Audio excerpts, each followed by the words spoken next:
No contento con ser un escritor superventas, pero superventas, Jorge Baradit, apenas le propusieron incursionar en la dramaturgia, dijo, listo nomás, o algo así. El resultado fue La ciudad de los Césares, escrita a 4 manos con Marco Antonio de la Parra, y bueno, también con la intervención del director Sebastián Jaña y los actores Roberto Poblete y Alex Sixis. En el escenario de la Sala La Comedia, sede del emblemático Teatro Ictus, montaron una historia apocalíptica con mucho guiño al cómic y la ciencia ficción que imagina un Chile arrasado en la que un padre de familia y un cyborg, o algo así, buscan la última utopía. En El fin del mundo de TV Bio Bio, Jorge Baradit y Roberto Poblete junto al comentarista de teatro Guillermo Gallardo. Volvemos enseguida. Bio Bio TV y Universidad Finisterra presentan Del fin del mundo, un espacio para el teatro y la literatura. Conducen Ana Josefa Silva y Marco Antonio de la Parra. Vinieron de noche a noche, vinieron cuando amanecía, vinieron después de la gran grieta del meteorito y la alteración de los relojes y las brújulas. Vinieron y preguntaron por mí. Mi mujer me dice, arranca, arranca, te buscan, arranca, Arturo. Yo dije, sí, pero ustedes vienen conmigo. Y salimos corriendo a la calle y llovía ácido, llovía nieve radiactiva, llovía cenizas. Entonces corrimos por Avenida Mata abajo, cuando todavía se llamaba Avenida Mata, y nos subimos a un bus abandonado, de esos que la gente abandonaba. La ciudad de los Césares. Gracias, Guillermo, por acompañarme, porque el coautor no quiso estar. Me parece correcto, ¿no? Sí, él dijo no. Jorge Baradit, pues, Roberto Poblete ya es como habitual aquí en este, pero no en este programa, pues. No, que es primera vez, un honor estar aquí en su programa. Ana Josefa y Guillermo, que está en este minuto haciendo los comentarios pertinentes. Sí, pues sí, hay que tenerlo. Ocupando el lugar de Marco Antonio, hay que decirlo. Claro. Hay que decirlo. No, sé no, pero es que, claro, como digo yo... Conflicto de intereses. Conflicto de intereses. Dijo, no, yo no estoy. Dijo, aunque en realidad yo creo que el tema pasa, como lo que yo decía al comienzo. O sea, a ti te sedujo esta idea de hacer teatro y tú te diste cuenta que el teatro es tremendamente colectivo. Sí, por supuesto. A diferencia de, como dices tú, cuando uno escribe. Cuando uno escribe, estás mirando el ombligo, estás solo en una pieza, controlas hasta el último movimiento de cada uno de los personajes y los mueves como tú quieres, y aquí estos gallos se mandan solos. Hacen lo que quieren, cortan las frases que quieren, lo hacen, pero lo que tiene de bueno es que por primera vez pongo en terreno cuestiones que para mí eran solamente del mundo de lo social y lo político, ¿no? Que es la colaboración, el trabajo colectivo en el mundo artístico. Y claro, ahí uno después le cuesta hablar de autoría, porque está entre medio un actor, está el otro, está el director. Claro, incluso la intervención de los técnicos o de los artistas gráficos, claro, los que la iluminación. Sí, porque esta es una obra que ¿Cómo decir que es mía? Bueno, sí, pero es que hay una autoría, pero claro. Lo que pasa que con el teatro hay un autor, alguien que escribe, claro, o coescribe, da lo mismo, pero donde el teatro realmente es cooperativo, es arriba del escenario, sí, es cosa de ver los distintos montajes, digamos. Ahora, pero el resultado final, yo siempre digo que es responsabilidad del director. Él es el que tiene, claro, el que decide si es lo que él concibe o no, porque por eso es el director. Sí. Yo siempre lo responsabilizo. Tal vez, mira, es que se metieron así de entrada en un temazo, el tema de la autoría. Antes de que entremos, quiero decir que es importante hablar de las personas de las que estamos hablando, al menos de los que la gente va a reconocer, ¿no es verdad? Tu compañero de escena son 2 actores en escena, Roberto Poblete con esos y Alexis Sixis. ¿no? Sí, hay que decirlo. Que es el que yo digo que es un cyborg o algo así. O something like that. Bueno, pero déjame concluir un poco en el tema de la autoría, porque es un tema muy interesante en el teatro. El teatro es un arte necesariamente colectivo. Por supuesto. Y el tema hoy día recién se está poniendo en el tapete, el tema de las autorías, porque hay autoría en el que escribe, hay autoría en el que dirige, hay autoría en el señor que diseña el diseño sonoro, el diseño vestuario, el diseño. Es un conjunto de autorías. Y fíjate que a lo mejor hay que redefinir lo que es el concepto del teatro. Y entonces este conjunto de autorías se resumen al final en una autoría que es la autoría del actor, porque el teatro es el arte del actor. Claro. Tú al final del día puedes prescindir de todas las otras autorías y dejar solamente al actor con el espectador, y entonces tú tienes teatro. Alguien que especta, alguien que mira, y alguien y este encuentro de presencias, como diría Dubati, este encuentro de presencias se produce allí en el escenario y se produce ese intercambio mágico del juego, ¿no? De yo juego a que y tú haces como que crees que yo estoy jugando a. Es verdad eso. Entonces, esta autoría, hoy día, lo que pasa es que nosotros venimos con una nomenclatura que viene del siglo XVI, XVII, donde el autor era supuestamente el señor que escribía.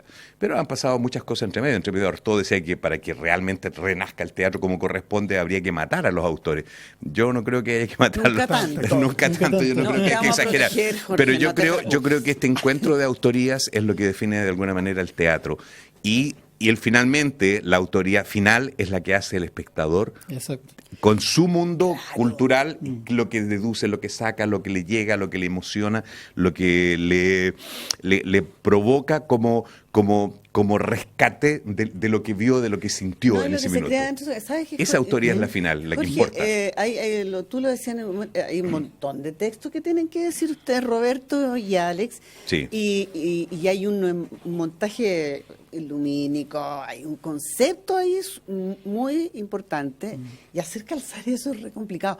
Pero hay mucho texto, ¿sí? Y que termina armándose en la cabeza del espectador, ¿o no? Sí, claro, es que esto es muy propio del siglo XX. La autoría final, como dice Roberto, le recae sobre el espectador. El sentido, lo que recoge en mi trabajo, desde mi pega como comunicador en el diseño hasta mi pega como novelista de ficción, trato de cubrir ese espectro. En el diseño son las antípodas, ¿no? En el diseño uno tiene que primero pensar qué es lo que quiero yo que el espectador complete en su cabeza. Claro. Entonces tengo que preparar todas las herramientas para que el mensaje converja en él y se produzca exactamente lo que yo quiero. En el otro extremo, en mi novela de ficción, es todo lo contrario. Yo soy un disparador convergente y de los 360 tipos que hay al frente mío, 400, cada uno va a entender lo que va a entender. Claro, yo soy un emisor indiscriminado, inmoral. Entonces, esa idea acá se me junta. En el teatro, en esta obra, se me juntó un poco. Tengo que ser un tipo que tiene que tener una propuesta también. En este caso, con mayor potencia en lo literario, porque es de donde yo vengo, y sin experiencia en el teatro. Pero también tengo que ser capaz de comunicar ciertos ejes que también estoy queriendo instalar, ¿no? Entonces, claro, yo me imagino en la reunión de estos 5. Claro, es como tal vez como las reuniones del tiempo de la manivela. Tú debes conocer eso. Sí, claro. ¿No? Sí, lógico. Sí. Yo creo que es menos de lo que la gente piensa, porque en el fondo me he dado cuenta que todos estos gallos son unas estafas. Son puros cabros chicos que terminan tocando tambores y haciendo una broma. Oye, este tema que estábamos hablando, por supuesto que es un tema que sería de un programa completo. Así es. Pero como nos convoca la ciudad de los Césares. Así es, sí, claro. Yo quiero entrar ahí. Sí, por favor. Solo acotar que yo estoy de acuerdo con lo que tú dices, pero depende del origen del proyecto. Porque si el proyecto nace de un director, es el director el que va a tener, es el que le va a dar el pulso, el que le va a vestir esa obra, en el caso de que viene de una dramaturgia, porque el día de mañana puedes montar tu obra en otro lugar y ni siquiera te conocen, ¿no? Exacto. Y van a interpretar ese texto. Y ese texto, la dirección la lleva el director por supuesto, él escoge a los artistas.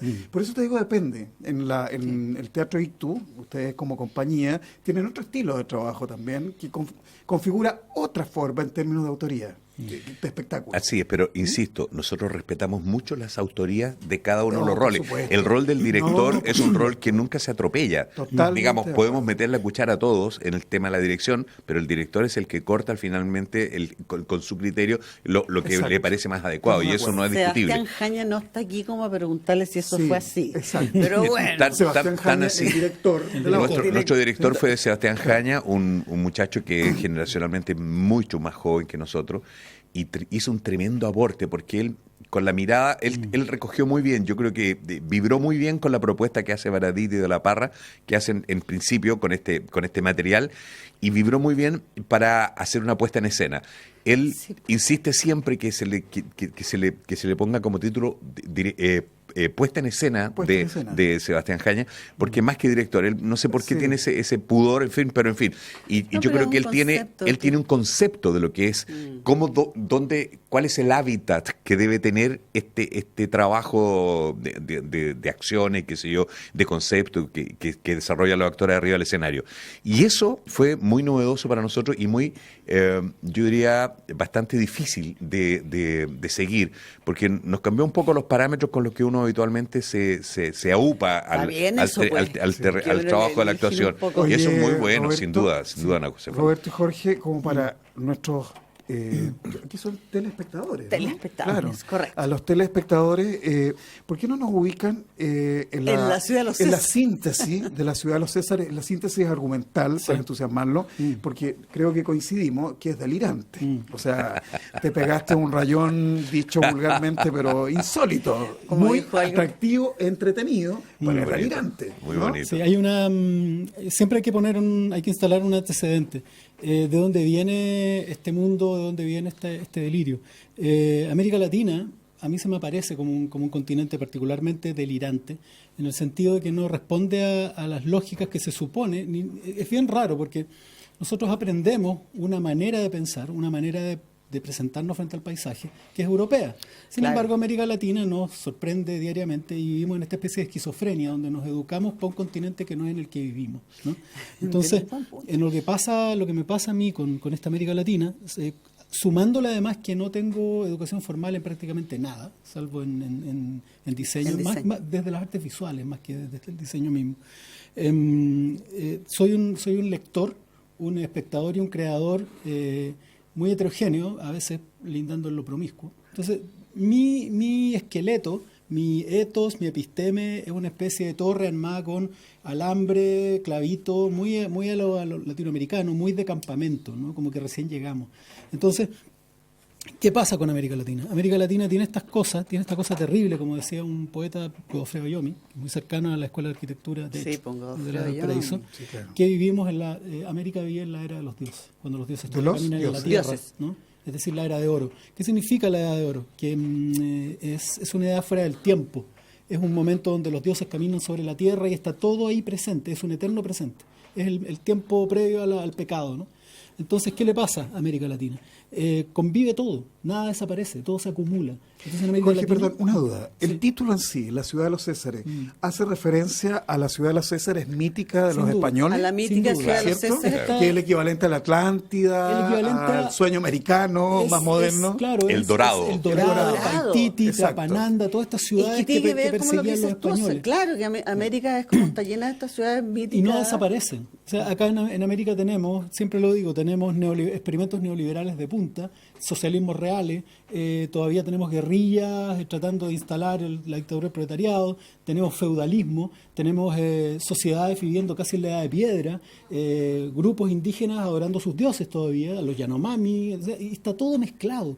No es esta cuestión teleológica europea donde se desvanece algo para instalar lo que viene, que son escalones hacia un lugar. Acá está todo mezclado, ¿no? Entonces tenemos guerrillas socialistas, satánicas que utilizan droga, ayahuasca y tenemos tecnologías mezcladas. Entonces este desorden latinoamericano, esta acumulación latinoamericana, también vive en el mito, vive todavía metida en mitos. Y uno de los mitos más importantes nuestros es el de la ciudad de los Césares, por una razón que va más allá de lo netamente mítico, entendiendo mito como una idea de verdad de un pueblo, no como una mentira, ¿no? Como una verdad. Sí, un concepto en torno al que se organiza es ahí, entonces, y la manera de ver el mundo. Entonces en Chile se dio de una manera bien particular la idea de la ciudad de los Césares. No es una ciudad llena de oro, es una ciudad donde los hombres son felices. Es una ciudad de hombres libres, es una ciudad donde hay salud. Es una utopía. Pero eso arraigado en la colonización. Claro. En los colonos, en los que llegaron, por supuesto. Y de ahí para adelante, digamos. Exacto, entonces, y se suma además con otro mito chileno, que es que desde la sequedad, ¿no? hay un mito que dice que Chile es un sendero, que parte desde lo más duro y se va convirtiendo cada vez en algo más agradable, es un camino hacia el sur. Partimos con el desierto más seco del mundo, claro, y se va poblando y se va volviendo más amable y vamos cada vez hasta esa utopía, glaciares y hasta esa utopía que tenemos. O sea, si tú le preguntas a un chileno, a un santiaguino que está cabreado de todo, te va a decir, me dan ganas de irme a plantar papas al sur. Es una idea de que el sur es nuestro norte. Sí. Y en ese sur está la ciudad de los Césares. Qué bonito, el sur es nuestro norte, eso me encantó. Claro. Y es una utopía, es la utopía, incluso política. Sí, pues. Entonces, ¿qué le pasa a Chile? Que este camino se rompe en Puerto Montt. Entonces el camino hacia la ciudad de los Césares se vuelve pedregoso y la ciudad de los Césares se escapa. Es que lo fantástico de este concepto de la ciudad de los Césares, bueno, tampoco encontraron el Dorado los españoles porque claro, se lo imaginaron, ¿no? Pero lo interesante del concepto de la ciudad de los Césares es esta desaparición del tiempo y del espacio, de la geografía y de la historia. Disculpa, Anita, pero yo insisto, porque nuestro público y los espectadores son, claro, es heterogéneo, hay niños, tenemos una pequeña síntesis argumental para contextualizar la historia, Chile, porque así los enganchamos, ¿no? Tienen que ir al teatro. Hay un desastre post-apocalíptico, Chile está en un proceso... Estamos en la obra, ¿verdad? Claro. Chile 2090, para ubicarnos, hay en el futuro. Hay un desastre terrible, no tenemos muy claro qué, es un meteorito que cae en la grieta de Nazca, algo ocurre, que Chile se comienza a derrumbar, se comienza a disolver, se habla a veces de un maremoto que cubrió todo, se menciona que las islas, las ciudades costeras chilenas son solamente boyas, ¿no? Una boya con un letrero que dice Antofagasta, otro que dice Puerto Montt, Talcahuano. O sea, la geografía actual desaparece. Y pueden estar juntas, una al lado, la otra es la otra. Exacto. Y hay un derrumbe además espacio-temporal, hay una disolución espacial y temporal. La geografía se cruza, el tiempo también. Piensa que de pronto aparecen soldados de la guerra del 79 caminando por Vicuña Maquena, no entendiendo nada. Entonces es un país que se derrumba desde el norte hacia el sur. Y estos dos sobrevivientes, que son Roberto y Alex, el hombre supuestamente y el no hombre, en mi cabeza como autor, el hombre y el no hombre, huyen hacia el sur, los dos con objetivos distintos. Uno de ellos es buscar a su familia. ¿Tiene nombre tu personaje? No recuerdo. Sí, se llama Arturo. Arturo. Sí, es tu personaje y es el que está buscando a su familia. A su mujer, a su hija y a toda su familia, a su gente, digamos. Él piensa que está en la ciudad de los Césares. Claro, ese fue el acuerdo que hicieron con su mujer, digamos. Sí, ahí se veían. ¿Me esperas en la ciudad de los Césares o te quedas o nos vamos a encontrar en la ciudad de los Césares en el momento se pierden, en el momento que Pero tú en el escenario te encuentras con este que yo llamo... Es que este es un señor que, según la historia, estos dos personajes van en busca de la ciudad de los Césares, como dice Jorge, por razones distintas. Estos dos personajes van avanzando la historia y llegan el momento de la obra a estar a puertas de entrar a la ciudad de los Césares. O sea, hay datos. Que no sabemos si existe. A la ciudad de los Césares solo se pueden entrar las personas. O sea, si tú eres medio humano, como dice Jorge, o medio robot y todo lo más, no puedes entrar. Que aparentemente es el personaje de Alex. Aparentemente el personaje de Alex, claro. Aparentemente el personaje de Alex, no, él es tratado durante casi toda la obra como una máquina, como un robot, como... Claro. Pero lo bonito de la obra es que parte con esta historia que pareciera ser muy clara, muy nítida, y tú vas descubriendo cómo la porfiada humanidad que habita en cada uno de nosotros se resiste a desaparecer y a someterse a todos los cánones que hemos inventado hasta el año 2090 para manejar a las personas. La porfiada rebeldía que tiene el personaje de Alex, la porfiada rebeldía que tiene el personaje de Arturo, que es el personaje que hago yo, de alguna manera van humanizando estos criterios y van produciendo un acercamiento entre ellos.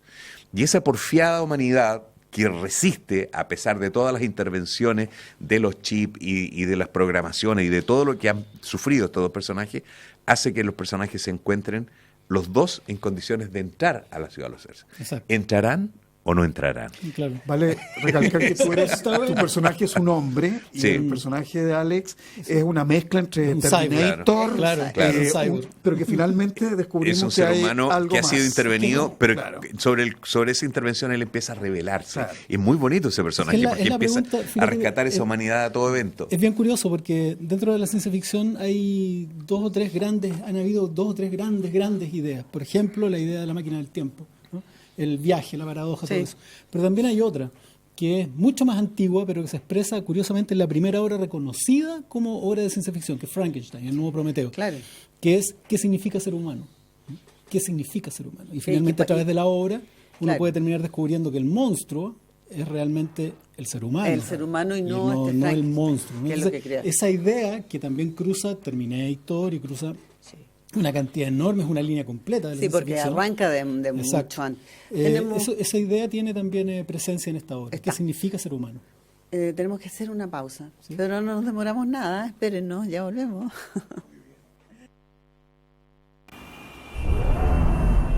Si eres una persona comprometida con el desarrollo de los demás, si eres de los que piensan que las personas deben ser motivo, centro y fin de nuestras acciones, si eres de los que ven su profesión como una oportunidad para aportar a la sociedad, entonces Las Finis es tu lugar. Escucha, la ciudad de los Césares es un búnker bajo la Antártica, pero se mueve, se aleja de quien la busca una y otra vez. Pero existe. Pero claro que existe, y sé muy bien por qué quieres llegar a ella, no es solo por tu familia. ¿No? La ciudad de los Césares es el lugar donde se guarda todo lo más relevante del país. La logia Lautaro coleccionaba los sueños de todos los próceres, los vivos y los muertos. Los interpretaba y construía los planos de una ciudad desaforada. Ahí guardaron los cuerpos de todos los héroes. El perro de Arturo Alessandri, la escoba de Ibáñez, la oratoria de Allende, los chistes de Parra, las canciones de Víctor Jara, las cejas de Tersoré, las mamás y los papás delante de una escuelita en Putre, el primer día de clases cantando el himno nacional. En la ciudad de los Césares sigue vivo Clotario Blesa organizando trabajadores. Está el Chicho diciendo discursos que no terminan nunca. Y Víctor Jara ha compuesto innumerables canciones junto a la Violeta.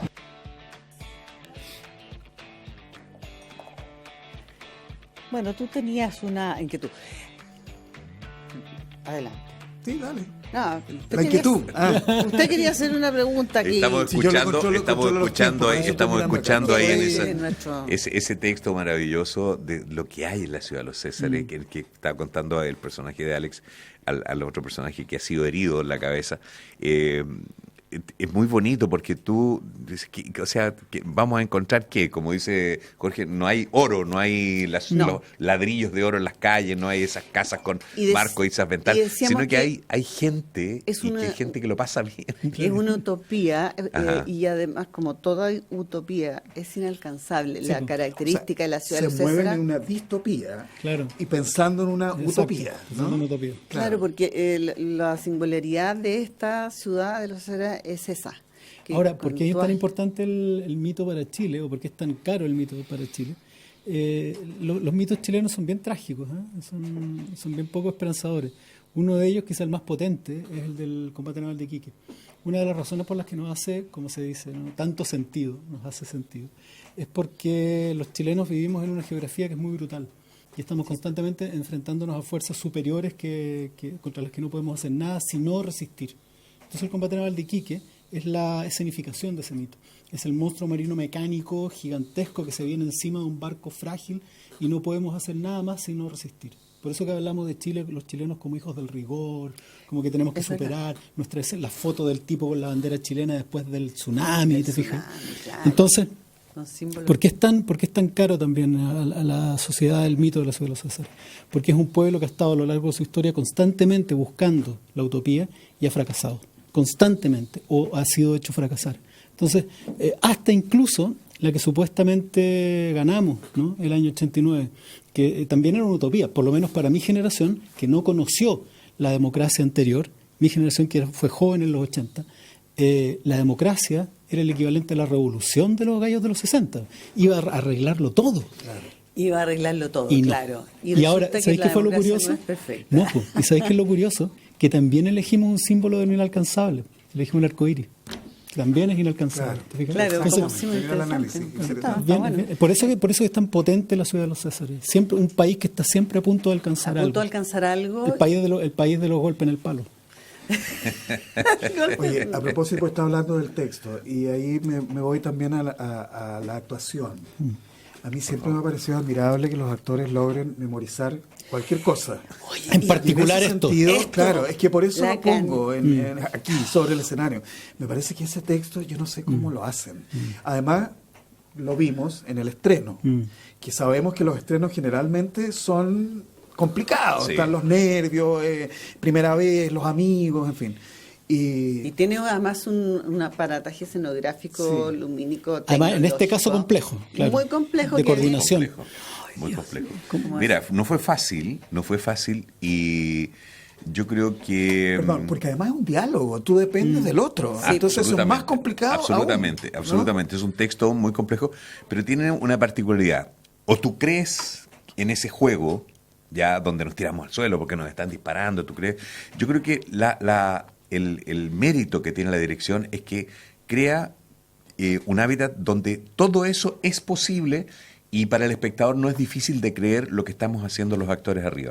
Ahora, los actores pasamos durante mucho rato tratando de encontrar una forma de relacionarnos sobre el escenario, como tú bien describes, Guillermo, para que fluyera esto como una idea natural, este texto que es muy literario, es un texto muy literario, es de poca acción. Bueno, lo escribió un literato. Sin experiencia en teatro. No, pero yo creo que, y además aquí yo me voy a echar un piropo aquí a quien hace con la señora Ana Josefa este programa, a Marco Antonio, que hicieron juntos este texto. Marco Antonio desde partida entró diciendo aquí lo que hay que rescatar y respetar a todo evento es el espíritu baraditiano que tiene este texto. Y de a poco fuimos entendiendo lo que él nos propuso y él mismo fue encontrando el mecanismo de relación con Jorge para que al final pariera en este texto que, como dijo Jorge al principio, fue muy intervenido por nosotros en muchas cosas, porque había muchos cabos sueltos, muchas preguntas, muchas dudas, porque además nosotros cuando ya la dificultad era extrema para poder hacerlo fluir, era porque el texto le faltaba algún detalle y yo creo que hasta el día de hoy nosotros vamos encontrando pequeños detalles y previa consulta, la mayoría de las veces vamos poniendo, quitando, sacando, porque es ya la escultura en grueso está, ahora viene la parte de pulirla y todo, y eso, claro, y eso se va haciendo con los espectadores. Nosotros en el Ictus desde siempre se ha creído en un concepto que no todos los teatros lo tienen, pero es la acción modificadora del espectador. Por eso que siempre en cualquier teatro, en cualquier lugar del mundo, las funciones son todas distintas, pero en el Ictus particularmente la recepción que tiene el espectador y lo que está pasando con el espectador en ese minuto es fundamental. Nosotros estamos muy próximos al espectador. Es muy jodido que el espectador no te crea. Es muy jodido hacer algo arriba del escenario que sea falso, que sea mentiroso, que sea mentirosillo. Tú lo recibes inmediatamente. Claro, entonces el espectador lo sabe y te lo devuelve de alguna manera. Sí, y tú lo vas sintiendo ahí. Entonces tú tienes que hacer siempre algo muy, muy verdadero y muy invitador para que la gente participe en esto. Y esta obra tiene esa cosa de la participación. Entremos en un mundo que todavía no es, que es el 2090, en un Chile que está atravesado por grandes catástrofes. El meteorito que cayó, la destrucción del tiempo, la destrucción de los lugares, la destrucción de la familia. Entonces, es una cuestión bastante caótica crear esta relación de estos dos seres que vienen siendo como los últimos que van quedando y permanentemente atacados desde afuera por dos fuerzas que tú no las ves, pero están ahí presentes todo el rato, claro. Que es, digamos, el Estado, representado por un concepto que se llama nueva democracia, la nueva democracia, que es una cuestión bastante militarizada, por decirlo así, y por otro lado hay una guerrilla que combate esto, que son el Frente Apátria de la neuroguerrilla. Entonces, en este concepto, que es un concepto muy de cómic, tú entras o no entras. Si tú entras, claro, participa, y como tú dijiste al principio, es una cuestión bastante loca. Muchas personas dicen, nunca habíamos visto una obra así en Chile, y entramos, nos divertimos, pero nos parece demasiado distinta. Yo espero que no sea tan distinta, que la gente lo disfrute y todo. Te quiero hacer dos por alcances favor, y una pregunta. Los alcances son: tú hablas del Teatro Ictus, también conocido como Sala La Comedia. Sí, para claro. que claro. no se pierdan. Claro, Sí, está en la Sala La Comedia. Y lo segundo, como alcance, es que al hacerte la pregunta sobre el texto y la memorización, tú hablaste que es un texto complejo. Sí. No quiero que por lo menos desde mi punto de vista personal, no quiero que se entienda, y acláralo si no es así, que es un texto difícil de entender para el espectador. No, está hablando desde el punto de vista de la porque una historia, tú la contaste, una síntesis. Sí. Puedes tener esa primera capa y te entretienes con esa primera capa. No, es donde tú accedes muy fácilmente. Claro, no es de esas obras que uno dice, pero ¿de qué se trata? Cabezona, ha dicho. No, esas obras cabezonas que, claro, no tiene eso, todo lo contrario, tiene una cosa muy sencilla, muy simple. Es complejo porque rompe las estructuras habituales del teatro. Y eso, yo creo que ese es un tremendo aporte que hace Baradit, y por eso dice el piropo para Marco Antonio, porque él respeta eso, y a pesar de que él, como maneja la estructura y la cosa dramatúrgica muy, muy, muy fácilmente, no intervino como para romper ese esquema, sino que todo lo contrario, lo preservó, dándonos a nosotros las herramientas necesarias para que penetráramos en ese planeta, digamos. Para que tuviera una estructura dramática y no literaria en el fondo. Tal cual. Bueno, yo quiero saber, Jorge, ¿qué te pasó a ti cuando te sentaste ahí el estreno? El día del estreno. El día del estreno está absolutamente... ¿Habías visto ensayo? ¿Previo ensayos? No. Oh, o muy poquito, seguro. Así nomás. O sea, a ver, estreno, día de estreno. Absolutamente aterrado, porque... Además, me llegaban mensajes, yo hablaba con Marco Antonio con su particular humor en algunos momentos. Yo le preguntaba, ya Marco Antonio, pero ¿cómo está la cosa? Y me decía, mal. Yo, pero ¿cómo? Después hablaba con él la otra vez y me dijo, ¿qué tengo que esperar? Lo peor, me decía. Y claro, seguramente me estaba tratando de bajar expectativas, ¿no? Pero cuando la vi yo estaba absolutamente aterrado. Primero, lo que te cuento, uno es un autor que controla hasta lo último su obra. Entonces haberla entregado a este hijo para que otras personas, y todo el rato me decía, estos son unos tremendos señores de la dramaturgia, estos son unos señores tremendos, estoy seguro que lo van a hacer súper bien, ¿cierto? Sí, estoy seguro. Sí, aterrado. Ya. Ver tus ideas, tus imágenes, delirios, sueños que de pronto tienes actuado, y no por cualquier persona, actuado por Roberto Poblete, por Alexis, con Marco Antonio ahí al lado. Es bien raro, es muy violento, porque nunca había hecho algo así, y de repente... En la Sala de la Comedia. En la Sala de la Comedia. Más que es emblemática, yo siempre cuento, Roberto me hizo una talla muy fea, muy fuerte, que es que me dijo, mira, ven para acá, párate ahí. Y me dijo, ahí estaba Roberto parada, cuando termina la obra, después que le comunican la muerte de su hijo. Yo me acuerdo. Y se me pararon los pelos. Pero en el fondo yo entiendo, Roberto está tratando de comunicarme el peso. Después sentado abajo me decía, bueno, acá actuó Víctor Jara, pues cabrón. Entonces, entrar desde esa esquina fue bien intenso para mí. ¿Y la has vuelto a ver? Porque es que justamente eso quería comentar. Ya, porque el público del estreno es distinto. Súper distinto todo. Fui una semana después y es una obra completamente distinta.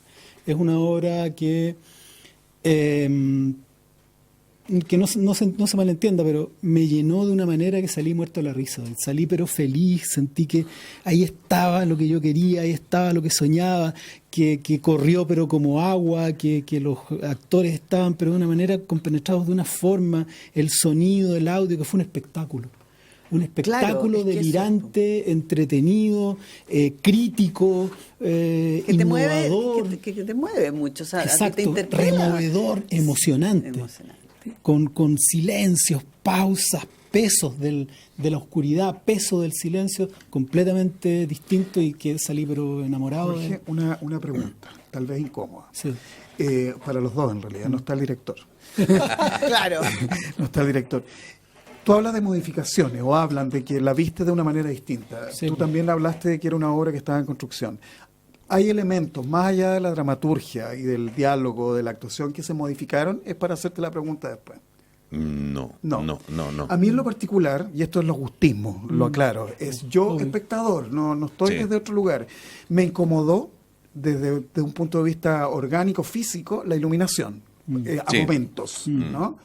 si tuviese algún desorden eléctrico, Marco Antonio no está, pero él lo podría explicar, podría entrar en crisis convulsiva, epilepsia, dicho de esta manera. ¿no? Eso por un lado. Y por otro, debo decir, no es por abuenarme, pero a mí la obra me gustó, me encantó, dije, estoy entrando al gustismo, es personal. No obstante, no la puesta en escena, porque la puesta en escena está muy bien, pero un elemento de la puesta en escena que tiene que ver con la iluminación y la ambientación y la atmósfera que da, no es de mi agrado. Puede que a ti te haya fascinado, que ustedes están conformes, el director, por supuesto, pero lo debo decir en honor a no traicionarme. Habiendo visto la obra 2 veces, el día del estreno, porque también hay que decir que no sé cómo será para el mundo del teatro, pero a mí me pareció que esto se hizo en un tiempo récord, con una velocidad pero impresionante, que yo me quedaba abajo siendo el más joven, y entonces, habiéndola visto como espectador, no afectó tanto al teatro, y habiéndola visto, o sea, nunca había visto una obra de teatro 2 veces, ¿no? La iluminación, el audio, las gráficas, los efectos de sonido. ¿Vestuario? No, ese conjunto me pareció ruidoso la primera vez que la vi. O sea, que es la que yo vi, el estreno. Me pareció ruidoso. Cuando hay ruido, cuando un sonido no encuentra su lugar, no está circunscrito a lo que corresponde. En el segundo visionado, una semana después, la coordinación, los momentos que eligen los sonidos, las luces, los ruidos derechamente, la manera como se coordinan, hace todo sentido y hace mucha diferencia. Quizás la vuelvas a ver y a lo mejor de nuevo te moleste. No, estamos de acuerdo, sí, entiendo. Pero lo que a mí me pasó es que la segunda vez dije, aquí ya hay una experticia adquirida, ¿no? Aquí hubo coordinación, hay momentos donde entra el ruido y se apaga la voz, cuestión que a veces en el estreno no ocurría y uno no entendía muy bien. Esa es la dificultad de hacer ese montaje, por supuesto, Pero mira, en general en Chile complejo. Yo hago producción teatral también. Claro. Tenemos ese problema por una cuestión que se entiende de las salas, no tenemos salas subvencionadas que te puedan pasar el espacio 2 semanas antes, 3 semanas antes para hacer lo que quieras y las pruebas y los ensayos que necesites sobre el escenario. Muchas veces ocurre, y tú lo sabes mejor que yo incluso, que entras el día anterior a probar luces, a probar sonido, a ver a veces por primera vez la escenografía sobre la cual te tienes que desplazar. Entonces, y además en este caso, todo esto que estamos mencionando es la escenografía. Claro. Y otra cosa que tengo para decir es que a veces el texto está diseñado para agredir.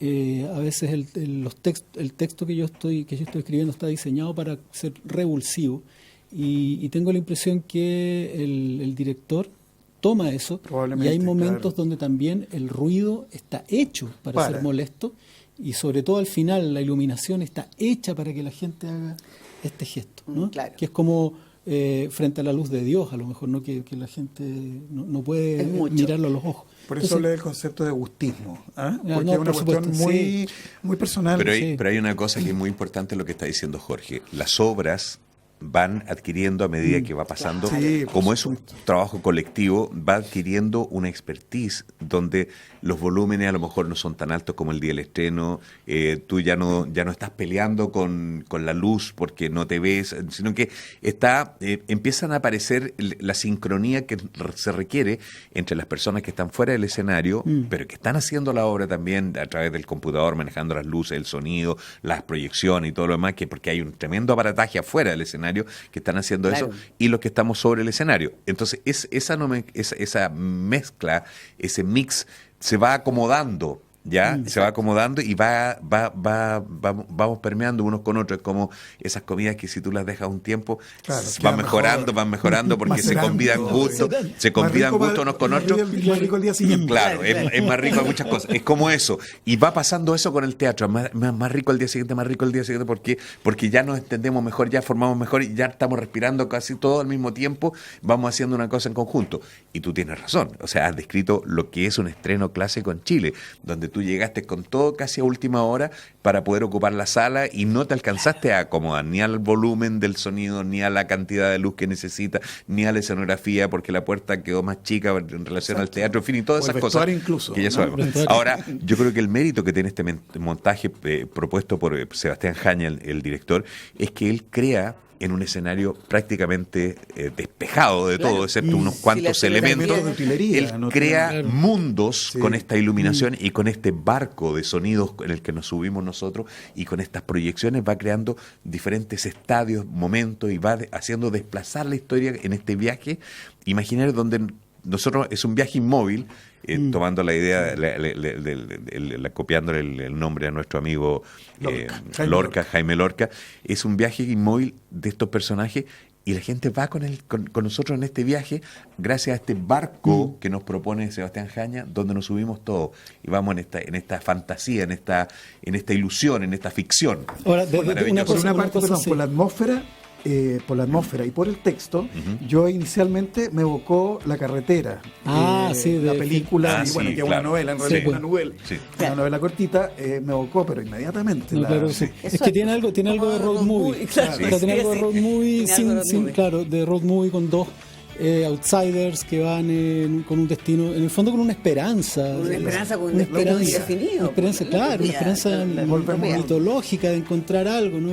Ahora, lo que también hay que decir es que es bien heavy que un texto así de barroco, una historia posapocalíptica, ciencia ficción, que no es para nada usual en el teatro chileno, esté sobre los hombros de dos personas durante toda la obra. O sea, eso es lo que a mí más me interesó, el texto, las actuaciones, claramente. Que como dices tú, pues hay un trabajo ahí y me da la idea que estamos en la hora, pero igual me quedan 3 minutos. 3 minutos, pero es que yo hace porque leo más que nada el público. ¿Cómo ha sido esa reacción? Yo he recibido muchas reacciones. El día primero es muy raro. ¿Día del estreno estás hablando? No, del día de estreno y el día del estreno yo me arranqué. No, absolutamente. Yo huí.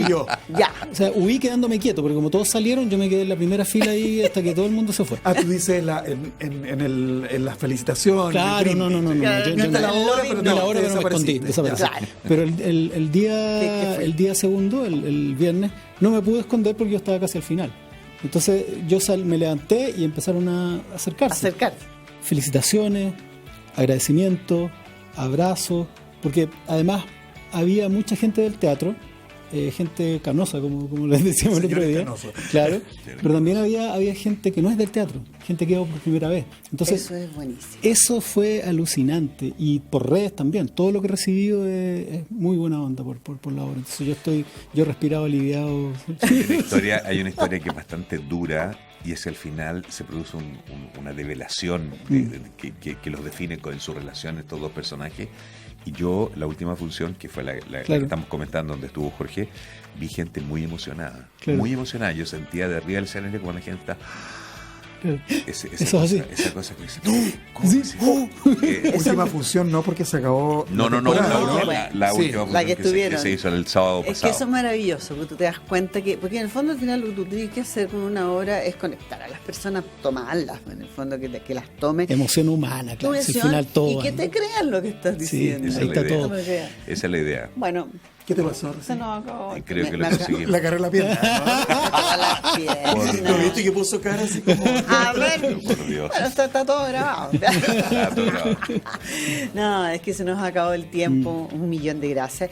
Darle gracias también a Sebastián Jaña y a Alex Sisi, que lo hemos tenido aquí presente de alguna manera, completo, a tu equipo increíble artístico que tienen. Y están en la Sala de la Comedia ahora a las 22 horas. Horario Prime. Horario Prime, claro. Bien. Subimos de pelo. Claro. Yo quiero invitar a los telespectadores, ¿no? Esa es mi cámara. Sí. Hola. Sí.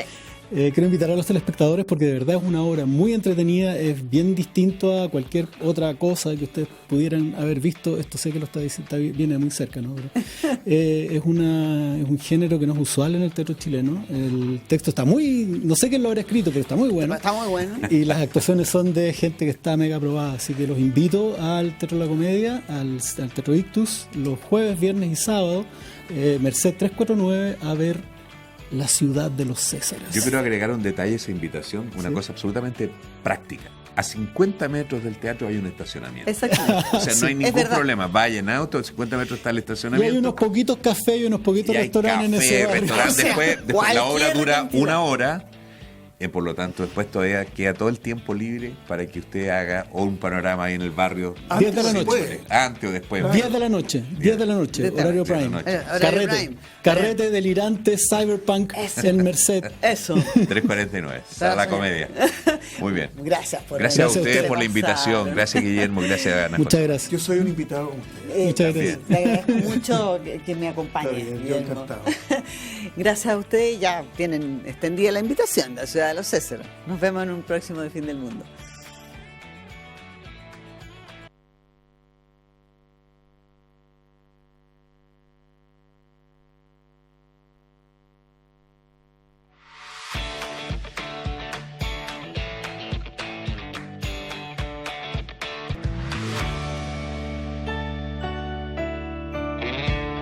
Vigo Vigo TV y Universidad Finisterra presentó